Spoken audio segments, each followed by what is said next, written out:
नबीज़, नबी सल्लल्लाहु अलैहि वसल्लम फरमाया करते थे नबीज़ पट्ठों को ताकत देता है। और दूसरी चीज़ तलबीना खाओ, तलबीना खाओ। बदकिस्मती ये है हमें पता ही नहीं। अच्छा दावा है सबका कि आशिक रसूल है, मोहब्बत रसूल है, पता नहीं क्या क्या इश्क में पड़े हुए हैं, लेकिन पता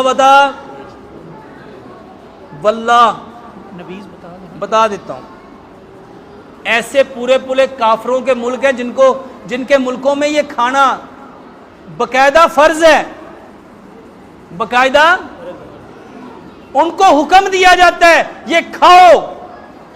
क्योंकि ये बताने वाले कौन? प्यारे पैगंबर जनाबे मोहम्मद। वल्लाह यूरोप के एक मुल्क में बकायदा शहद खिलाया जाता है हुकूमती लेवल पे। और हम में से कितनों ने समझा शहद में शिफा है? मेरे भाइयों नबीज़ क्या है? एक गिलास पानी लो, उसमें 5-7 खजूरें डालो,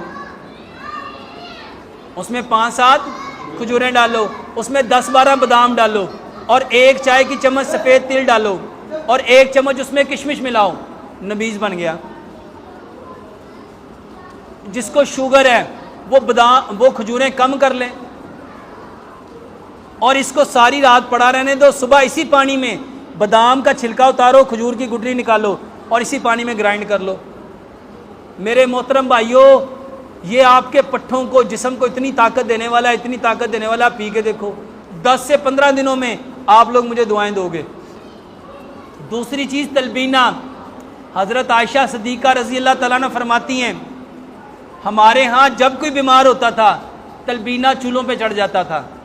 नबी सल्लल्लाहु अलैहि वसल्लम फरमाया करते थे तलबीना गम को दूर करता है, तलबीना गम को दूर करता है। ये दिल इसको ताकत देता है, ये दिमाग इसको ताकत देता है, ये गुर्दे इसको ताकत देता है, ये हड्डियां इसको ताकत देता है, ये पट्ठे इसको मजबूत करता है। 70 फायदे हैं तलबीना के। और तलबीना कहते किसे हैं? जौ का दलिया। तलबीना किसे कहते हैं? जौ का दलिया।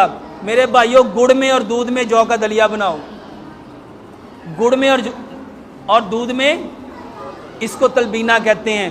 ये नबीज़ और तलबीना पियो, ये जिस भाई का सवाल है।